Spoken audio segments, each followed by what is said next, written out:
Ja arī jūs esat sevis pilnveidošanas, iekšējā līdzsvara un sevis mīlestības meklējumos, ja vēlaties nostiprināt fizisko sagatavotību, koriģēt stāju un figūru, būsim priecīgi jūs sastapt studijā Veidos sevi Rīgā, Ģertrūdes ielā 27, 5.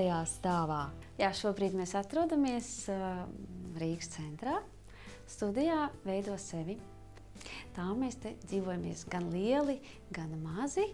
Sākot no 3 gadiem, un kad man jautā, kāds ir vecuma ierobežojums, es saku, tik ilgi, cik vien var kāju pacelt. Pārsvarā tās ir baleta nodarbības.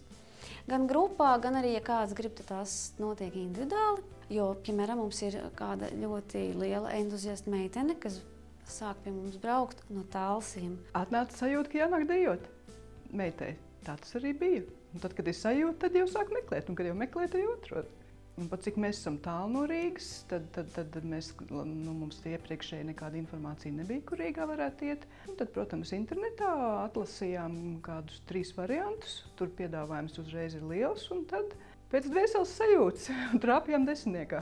Pusauģu vecumā, ja neko nedara ārpus skolas, man liekas, šī saņemšanās, šī braukšana uz to, kas patīk un kas brīžiem ir grūti, tas ļauj iemācīties darīt dzīvē to, kas ļoti patīk. Un tā, ka viņa būs liela, viņai nebūs problēmas izvēlēties darīt to, kas patīk, jo viņa zina, kā ir darīt to, kas patīk. Tātad tas ir balets, klasiskā deja. Arī pieaugušajiem tāpat, bet pieaugušajiem ir ne tikai deja, jo ir tādi, kas saka, viņi pamēģina, saka, nē, to nē, bet vingrot, jā. Es esmu izveidojusi speciālu programmu, un tas, ko es esmu nosaukusi par baleta fitnesu, un daudz arī vingro. Un ir arī mūzika, ir 2 instrumenti, ko var šeit aplūt, klavieres un viola. Bet saistībā ar deju ir diezgan plašs spektrs. Kad cilvēki zvana un jautā, vai viņi varētu mēģināt, es saku, ka noteikti vienmēr vajag mēģināt, jo kāpēc es to izvēlējos? Pirmkārt, tāpēc, ka es gribēju, lai man ir laba forma, lai es labi izskatītos. Tas ir laiks, ko es pavadu tikai ar sevi, ka es veltu laiku tikai sev. Ja man pat jautā, kas es esmu, es varu atbildēt, ka es nezinu.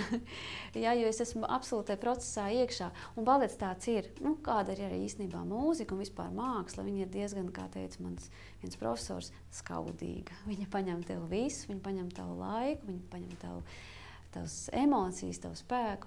Bet tas ir labi, tas ir brīnišķīgi, ja var aizrauties ar kaut ko tādu.